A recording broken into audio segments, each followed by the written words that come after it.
حضور کی خوشخبری یہ ہے ثم تکون خلافۃ علی منہاج النبوہ، پھر ایک دور آئے گا خلافت علی منہاج النبوہ کا۔ یہ محمد الرسول اللہ کی نوید ہے، وہو صادق المصدوق، وہ سچے ہیں، ان کی صداقت پر خود اللہ گواہ ہے، لہذا وہ دور آ کر رہے گا، اس میں کسی بھی بندے مومن کے لیے کسی شک و شبے کی کوئی گنجائش نہیں۔ اگلی حدیث اگلی سنیے، اب جب یہ دور آئے گا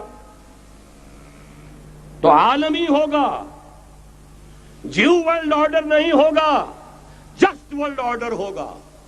یہ نیو ورلڈ آرڈر NWO، حقیقت میں جیو ورلڈ آرڈر ہے JWO، لیکن اسی کو بدلنا ہے جسٹ ورلڈ آرڈر آف اسلام، اور وہ گلوبل ہوگا۔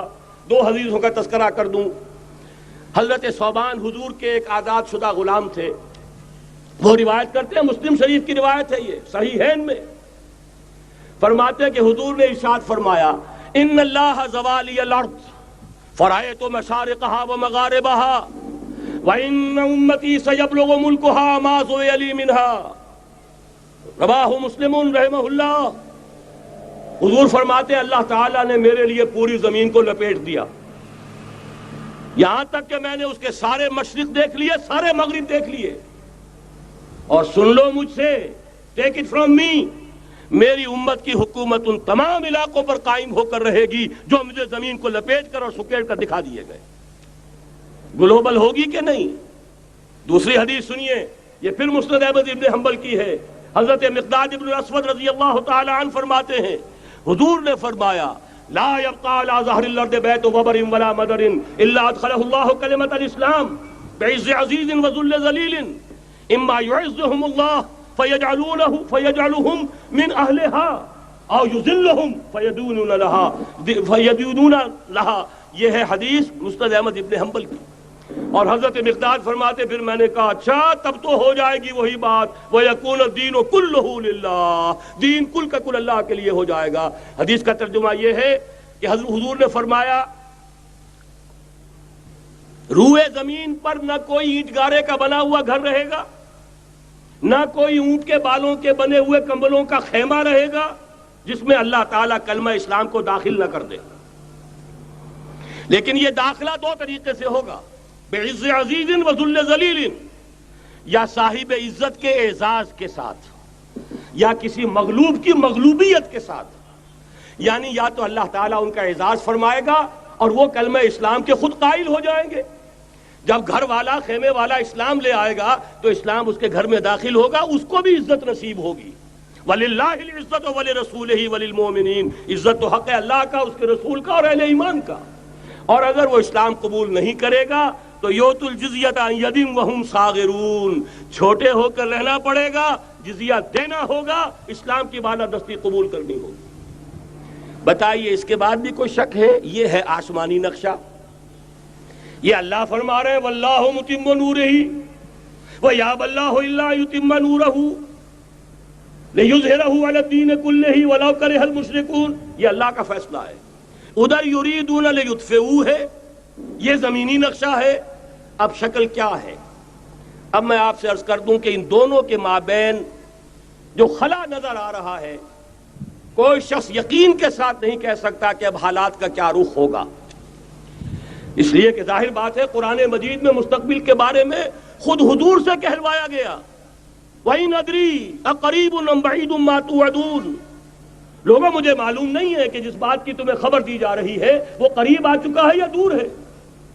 وَإِنْ أَدْرِي لَعَلَّهُ فِتْنَةٌ لَكُمْ وَمَتَاعٌ إِلَىٰ حِينٍ، اور میں نہیں جانتا، ہو سکتا ہے اللہ کچھ اور مہلت دے دے تمہیں، اور کچھ اور آزمائش جو ہے اس کے لیے تمہارے لیے کوئی اور مہلت عطا فرما دے، ہو سکتا ہے۔ تو میں بھی کسی دعوے سے نہیں کہہ رہا، لیکن دو امکانات ہیں۔ امکان نمبر ایک کیا ہے؟ ابھی عالم اسلام کا ایک سالڈ بلاک ہے جو یہودی ورلڈ آرڈر کی نگاہوں میں کھٹک رہا ہے۔ میں کھٹکتا ہوں دل یزداں میں کانٹے کی طرح۔ اگرچہ ان کی اسٹریٹجی کیا ہے؟ ایک ایک کر کے ان کے حصے بکھرے کر کے تیا پانچا کرو۔ ابھی وہ بلاک کون سا ہے؟ ایران ہے، افغانستان ہے، پاکستان ہے، اور روسی ترکستان سے آزاد ہونے والی جو ریاستیں ہیں، یہ ایک سالڈ بلاک ہے۔ یہ عجمی مسلمان عربی نہیں، عربی گئے، یہ نوٹ کر لیجئے، اس لیے کہ عربوں کو اللہ نے فضیلت دی تھی، محمد ان میں سے تھے صلی اللہ علیہ وسلم، یہ رتبہ بلند ملا جن کو مل گیا، لیکن ساتھ ہی اللہ نے دھمکی بھی دے دی تھی سورہ محمد میں، ان تتولوا یستبدل قوما غیرکم، اگر تم پیٹھ دکھا دو گے اس مشن کو جو ہم نے تمہارے حوالے کیا ہے، تمہیں ہٹائیں گے، کسی اور کو لے آئیں گے۔ اور یہ بات ہو چکی ہے 13ویں صدی عیسوی میں، 1258 میں جب سقوط بغداد ہوا ہے، عربوں کے ہاتھ سے عالم اسلام کی قیادت چھین لی گئی، معزول کر دیے گئے۔ اس کے بعد قیادت کن کے ہاتھوں میں آئی؟ ترکوں کے ہاتھ میں، ترکان تیموری ہندوستان میں، ترکان صفوی ایران میں، ترکان سلجوقی مڈل ایسٹ میں، اور ترکان عثمانی کا تو کہنا ہی کیا ہے، وہ ایشیا مائنر سے چل کر آپ کو معلوم ہے کہ مشرقی یورپ کا کتنا بڑا علاقہ، دی گریٹ آٹومان امپائر اس صدی کے آغاز تک قائم تھی۔ اس صدی میں عجیب عجیب معجزے ہوئے ہیں۔ گریٹ آٹومان امپائر جو 3 بر اعظموں پر محیط، نام و نشان ختم۔ The great U S S R, نام و نشان ختم۔ اب تو روس صاحب ایک ملک کی حیثیت سے رہ گئے۔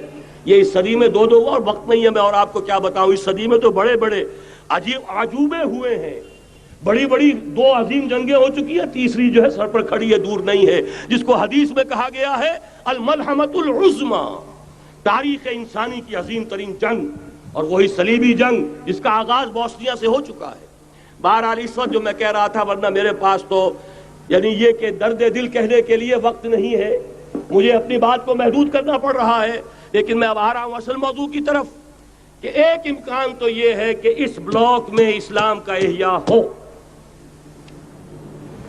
اور اس کے لیے کچھ نویدیں بھی موجود ہیں احادیث نبویہ میں۔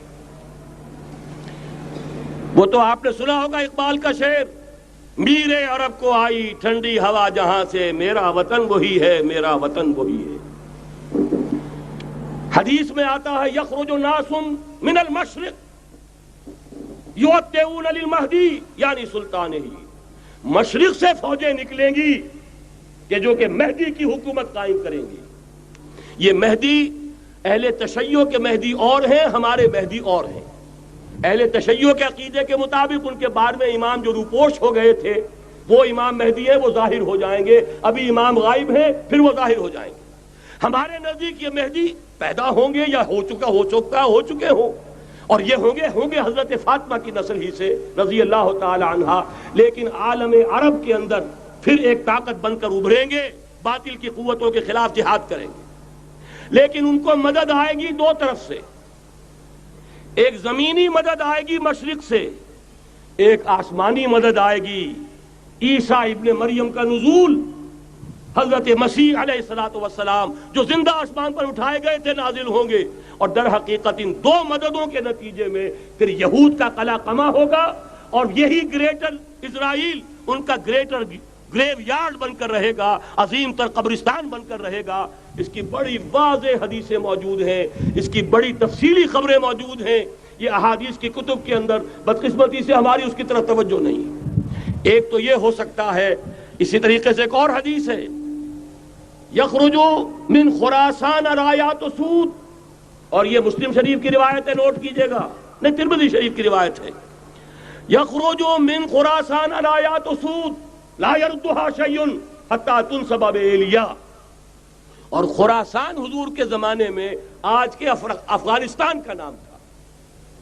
یہ افغانستان میں جو جہاد ہوا ہے، غلطیاں ہوئی ہیں اور غلطیوں کا خمیازہ بھگت رہے ہیں، یہ تو اللہ تعالیٰ کی سنت ہے جس میں اللہ نے صحابہ کو بھی ایگزمپٹ نہیں کیا، غلطی کی سزا دی ہے۔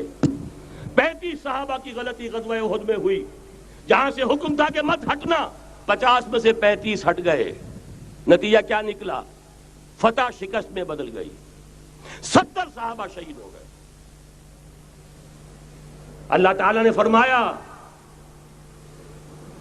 وَلَقَدْ صَدَقَكُمُ اللَّهُ وَعْدَهُ إِذْ تَحُسُّونَهُم بِإِذْنِهِ حَتَّى إِذَا فَشِلْتُمْ وَتَنَازَعْتُمْ فِي الْأَمْرِ وَعَصَيْتُمْ مِن بَعْدِ مَا أَرَاكُمْ مَا تُحِبُّونَ۔ مسلمانوں ہم سے گلہ نہیں کر سکتے، ہم نے اپنا وعدہ سچا کر دکھا دیا تھا، جبکہ تم انہیں گاجر مولی کی طرح کاٹ رہے تھے، لیکن جب تم ڈھیلے پڑ گئے، تم نے ڈسپلن کو توڑا، تم نے اختلاف کیا، تو سزا دی ہم نے۔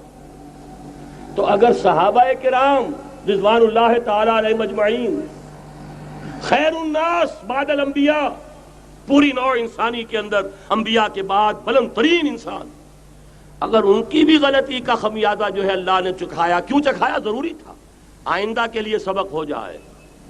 یہ وَلِيُمَحِّصَ مَا فِي قُلُوبِكُمْ، تاکہ تمہارے دلوں کے اندر اگر کہیں کوئی کھوٹ ہے اور پاک کر دیں ہم۔ اس لیے بہرحال غلطیاں ہوئی ہیں افغانستان میں، ایک امام کے ساتھ بیعت نہیں تھی، بلکہ بدقسمتی اور بڑھ کر یہ ہے بیعت کر کے توڑ دی۔ عبد الرسول سیاف صاحب کے ہاتھ پر ہمارے پاکستان کے 7 گروپ جو تھے، انہوں نے عین حرم میں بیٹھ کر بیعت کی اور پاکستان آ کر بیعت توڑ دی۔ سزا اس کی مل رہی ہے، آپس کی خانہ جنگی یوں ہی نہیں ہو رہی، کوئی سبب ہے، لہذا یہ سزا تو ملے گی، لیکن جتنا خون یہاں پر خلوص کے ساتھ دیا گیا ہے اس کی مقدار بھی کم نہیں ہے۔ یہاں سے خیر برآمد ہوگا۔ اور دوسری بات اپنے بارے میں نوٹ کر لیجئے، یہ پاکستان، بچا کھچا Pakistan, what remains of Pakistan, یہ اصل میں ہے کیا؟ مولانا بہت خوبصورت انداز میں فرما رہے تھے، یہ 313 نہیں تھے، اسلام تھا۔ اسی طرح نوٹ کیجئے، پاکستان نہیں ہے، 4 صدیوں کی تجدیدی مساعی کا حاصل ہے۔ آپ نے کبھی نوٹ کیا ختم نبوت کے بعد اب سب سے اونچا منصب کس کا ہے؟ مجددین۔ سنن ابی داؤد کی روایت، ان اللہ یبعث فی هذه الامہ علی راس کل 100 عام من یجدد لها دینها۔ اور نوٹ کیجئے، کوئی بات ہے 1000 برس تک سارے مجدد عالم عرب میں پیدا ہوئے، جیسے ہی دوسرا 1000 سال شروع ہوا، الف ثانی کا مجدد اعظم شیخ احمد سرہندی کہاں تھا؟ صنم خانہ ہند میں حاضر ہوا۔ میں شیخ مجدد کی لحد پر، وہ خاک کے ہے زیر فلک مطلع انوار، گردن نہ جھکی جس کی جہانگیر کے آگے، جس کے نفس گرم سے ہے گرمی اعراض۔ وہ پھر 12ویں صدی کا مجدد اعظم امام الہند شاہ ولی اللہ دہلوی، 13ویں صدی کا مجدد اعظم سید احمد بریلوی، اس کے خون کا امین اور اس کے ساتھ کے شہداء کے خون کا امین، ان کے جسموں کا امین آپ کا خطہ ہزارہ، آپ کا خطہ سوات، اس میں ان کی جانیں ہیں جو دی گئی ہیں۔ اور وہ نہایت میں آپ سے عرض کر دوں، دور صحابہ کے بعد اتنا خالص اسلامی جہاد پوری مسلمان تاریخ میں نہیں ملے گا جتنا وہ تحریک شہیدین کا تھا۔ 14ویں صدی ہجری میں شیخ الہند جیسا مجاہد اعظم کہ انگریز نے گرفتار کر کے قید بھی کیا ہے، تو کہاں؟ ہندوستان میں نہیں، کہاں؟ جزیرہ سائرس، کیا نام تھا؟ مالٹا، جزیرہ مالٹا بحر روم میں۔ اقبال کے نفس سے ہے لالے کی آگ تیز، ایسے غزل سرا کو چمن سے نکال دو۔ کہیں ہندوستان کی کسی جیل میں ہوا تو شاید اس کے نفس کی گرمی ہی سے کوئی حرارت پیدا ہو جائے۔ اور اسی صدی میں 14ویں صدی ہجری میں اقبال جیسا مفکر، اسی 14ویں صدی ہجری میں مودودی جیسا مصنف، اسی 14ویں صدی ہجری میں مولانا الیاس جیسا مبلغ رحمہم اللہ، عظیم شخصیتیں آج پورے عالم اسلام میں آپ کو تبلیغی دوست ملیں گے۔ یہ کہاں سے شروع ہوئی تحریک؟ دہلی کی ایک چھوٹی سی مسجد سے، وہ مسجد بنگلے والی اب تو بڑی عالیشان ہو گئی ہے، جب وہاں شروع ہوا تھا کام بڑی چھوٹی سی مسجد۔ یہ سارے کام یہاں کیوں ہوئے؟ پورا عالم اسلام آزاد ہوا، کہیں نعرہ اسلام کا نہیں لگا، کہیں عرب قومیت پر، کہیں کسی اور عصبیت پر تحریکیں چلی ہیں، صرف تحریک پاکستان تھی کہ پاکستان کا مطلب کیا؟ لا الہ الا اللہ۔ کوئی سبب ہے کہ یہاں قرارداد مقاصد پاس ہوئی، حاکمیت اللہ کی ہے، کہ اکبر نام لیتا ہے خدا کا اس زمانے میں۔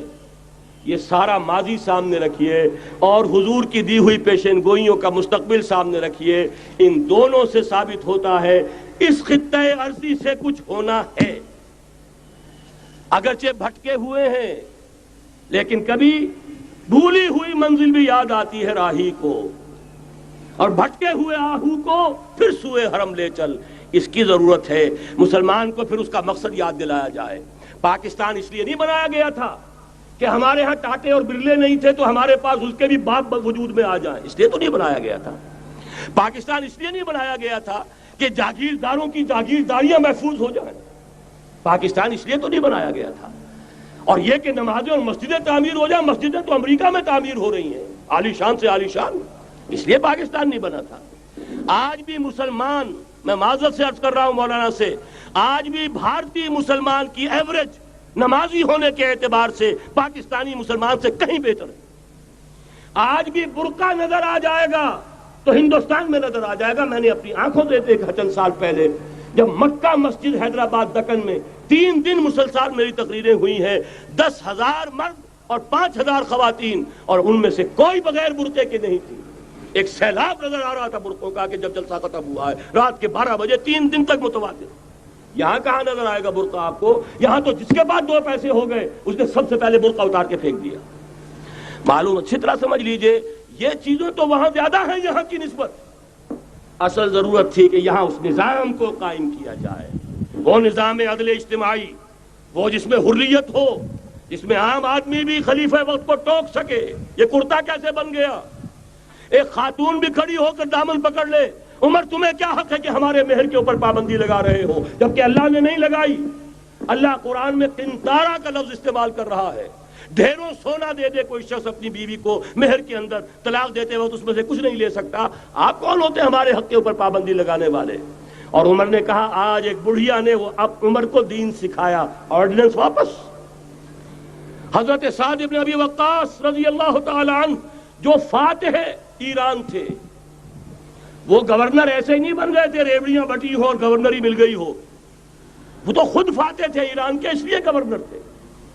صرف ایک پرچہ پہنچا ہے بارگاہ خلافت میں، حضرت عمر فاروق کے پاس انفارمیشن آئی سعد نے اپنے گھر کے باہر ڈیوڑی بنا لی ہے اور ایک دربان کھڑا کر دیا ہے۔ حضرت بلال کو بھیجا ہے رقعہ دے کر، اور یہ حکم تھا کہ بلال پہلے تو جاتے ہی ڈیوڑی میں آگ لگا دینا، پھر یہ رقعہ دینا میرا۔ اور رقعے میں لکھا ہوا تھا اے سعد، لوگوں کو ان کی ماں نے آزاد جانا تھا، تم نے انہیں اپنا غلام کب سے بنا لیا ہے؟ یہ دربان کھڑے کر دیا اپنے آگے۔ وہ حریت، وہ مساوات کہ جا رہا ہو خلیفہ وقت اور چارج لینے جا رہا ہے بیت المقدس کا، کوئی ذاتی علاج کے لیے نہیں جا رہا، سیر و سیاحت کے لیے نہیں جا رہا، چارج لینے کے لیے بالکل سرکاری وزٹ ہے، آفیشل وزٹ ہے، اسٹیٹ وزٹ ہے۔ اور حال کیا ہے؟ 700 میل کا فاصلہ طے کرنا اور ایک اونٹنی، کوئی انٹوریج نہیں، کوئی خدم و حشم نہیں، کوئی جمبو جٹ بھرے ہوئے نہیں، کچھ نہیں، ایک اونٹنی ایک خادم۔ اس ایک اونٹنی پر چونکہ راستے کا راشن بھی ہے لہذا 2 آدمی نہیں بیٹھ سکتے، ایک بیٹھ سکتا ہے۔ ایک منزل خلیفہ وقت بیٹھا ہوا ہے اوپر اور خادم نکیل پکڑ کر چل رہا ہے، اگلی منزل خادم اوپر بیٹھا ہے اور خلیفہ وقت عمر بن الخطاب رضی اللہ تعالی عنہ اور وہ آگے آگے نکیل پکڑ کر چل رہے ہیں۔ یہ نظام چاہیے آج نوع انسانی کو۔ اس کے انتظار میں، اس کی تلاش میں نوع انسانی نے کتنے تجربے کر لیے، کیسی چھلانگیں لگائیں، ملوکیت ختم کی، آسمان سے گرا کھجور میں اٹکا، جمہوریت آئی نام نہاد، لیکن وہ سرمایہ دارانہ نظام بن کر آگے سے بڑھ کر لعنت بن گئی۔ پہلے جاگیردار مسلط تھا، اب سرمایہ دار اور کارخانے دار مسلط ہو گیا۔ اس سے نکلنے کے لیے زور لگایا، کمیونزم کی طرف گئے، چھلانگ لگائی، اب ایک پارٹی ڈکٹیٹر بن کر بیٹھ گئی۔ انسان رست از یک بنتا افتاد در بندے دیگر، ایک چیز سے غلامی سے نجات پاتا ہے، دوسری میں پھنس جاتا ہے۔ اور کیوں؟ کہ وہ نظام عدل اجتماعی جو محمد عربی کو دے کر بھیجا گیا تھا، اس کے کسٹوڈین سوئے ہوئے ہیں، اس کے کسٹوڈینز کو اندازہ ہی نہیں۔ یہ نسخہ تو ہمارے پاس تھا، ہمیں عمل کرنا تھا اور دنیا کے سامنے پیش کرنا تھا۔ پاکستان بنایا اس لیے گیا تھا کہ ہم اس کا ایک نمونہ دنیا کے سامنے پیش کریں گے۔ قائد اعظم نے فرمایا تھا کہ ہم یہ چاہتے ہیں کہ پاکستان کی صورت میں عہد حاضر میں اسلام کے اصول حریت و اخوت و مساوات کا ایک نمونہ قائم کر کے دکھائیں۔ کہاں ہے وہ؟ بھٹک گئے، سو گئے۔ بہرحال اب بھی وقت ہے، جب تک سانس تب تک آس۔ میرے عزیز نے تو ڈرایا ہے اور صحیح ڈرایا ہے۔ اللہ تعالیٰ نے 25 برس انتظار کیا تھا، پہلے عذاب کا کوڑا پھر مارا ہماری پیٹھ پر۔ وَلَنُذِيقَنَّهُم مِّنَ الْعَذَابِ الْأَدْنَىٰ دُونَ الْعَذَابِ الْأَكْبَرِ، بڑے عذاب سے پہلے چھوٹا عذاب کا مزہ چکھائیں گے۔ لَعَلَّهُمْ يَرْجِعُونَ، شاید کہ لوٹ آئیں۔ وہ ہم سے 1000 میل کے فاصلے پر ہوا تھا، اگرچہ 93,000 ہمارا کڑیل جوان، جن میں غالباً 43,000 فوجی، اور یہ کہ تقریباً اتنی تعداد میں جو غیر فوجی تھے، وہ اس ہندو کے غلام بنے، قیدی بنے، جن پر 800 برس تک، کہیں 600 برس تک، کہیں 1000 برس تک حکومت کی تھی۔ اتنی بڑی شکست کا کلنک کا ٹیکا ہماری پیٹھ پر پڑا۔ پہلے عذاب کا کوڑا آ گیا تھا، 25 برس ہو گئے تھے قمری حساب سے، نوٹ کر لیجئے، یہ نہ سمجھیے 24.25 برس ہوئے تھے، 24.25 برس قمری حساب سے 25 برس تھے۔ اور اب نوٹ کر لیجئے اگلے 25 برس کے پورے ہونے میں اگلے رمضان کی 27 تاریخ تک صرف مہلت ہے، نصف صدی پوری ہوا چاہتی ہے۔ کوئی عجب نہیں اس عذاب الادنیٰ کے بعد ہم جاگے نہیں، ہوش میں نہیں آئے، کوئی عجب نہیں کہ بڑے عذاب کا کوڑا ہماری پیٹھوں پر برس جائے۔ لیکن مجھے یہ یقین ہے، نوٹ کر لیجئے، اگر یہ دوسرا امکان ہو گیا، خدا نہ خواستہ اللہ کے عذاب کا کوڑا ہماری پیٹھ پر برسا، مجھے یقین ہے اللہ ہندوؤں کو مسلمان بننے کی توفیق دے گا، لیکن اسلام کا بول بالا اسی خطے سے ہوگا۔ تاریخ میں یہ ہو چکا ہے آیا فتنہ تاتار کے افسانے سے، پاسباں مل گئے کعبے کو صنم خانے سے۔ تاتاریوں کے ہاتھوں کروڑوں مسلمان قتل ہوئے، لیکن اسلام نے تاتاریوں کو فتح کر لیا، اور پھر اسلام کا مسلمانوں کا دوسرا دور عروج انہی تاتاریوں کی مختلف شاخوں کے تحت ہوا۔ وہ تاتاری ہی تو تھے، وہ سارے ہورس، ٹرکش ہورس، ترکان تیموری، ترکان صفوی، ترکان سلجوقی، ترکان عثمانی، وہی تو سٹاک تو وہی ہے آیا فتنہ تاتار کے افسانے سے، پاسباں مل گئے کعبے کو صنم خانے سے، اس لیے کہ حضور نے فرمایا مشرق سے ہوگا، یہاں سے فوجیں چلیں گی، تو کوئی عجب نہیں۔ بہرحال یہ دو امکانات ہیں، لیکن اس کا فیصلہ تیرے ہاتھوں میں ہے، دل یا بدن، سیدھی سیدھی بات۔ اگر تو اب بھی ہم ٹھیک ہو جائیں، جاگ جائیں، ہوش میں آ جائیں، قوم یونس کی طرح توبہ کر لیں، تو بغیر عذاب کے کوڑے کے رحمت خداوندی ہم پر سایہ کرے گی۔ اگر ہم نہ جاگے تو وہ عذاب کا کوڑا آئے گا۔ یہ نہیں میں کہہ سکتا ان ادری قریب بعید ما توعدون، یہ میں نہیں کہہ سکتا، یقین کے ساتھ جانتا ہوں کہ آئے گا، لیکن یہ کہ اس کے بعد بھی یہیں سے بول بالا ہوگا۔ اگر ہمارے ذریعے نہیں تو ان کے ذریعے سے، جو ہمیں شکست دے کر پھر اسلام قبول کر لیں گے۔ لیکن کیوں نہ پہلے ہی راستے پر میرا دل برماہی نہیں آیا،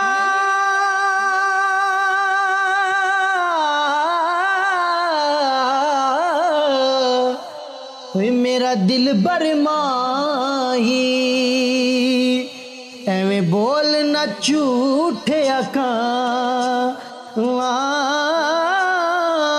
تو جھوٹا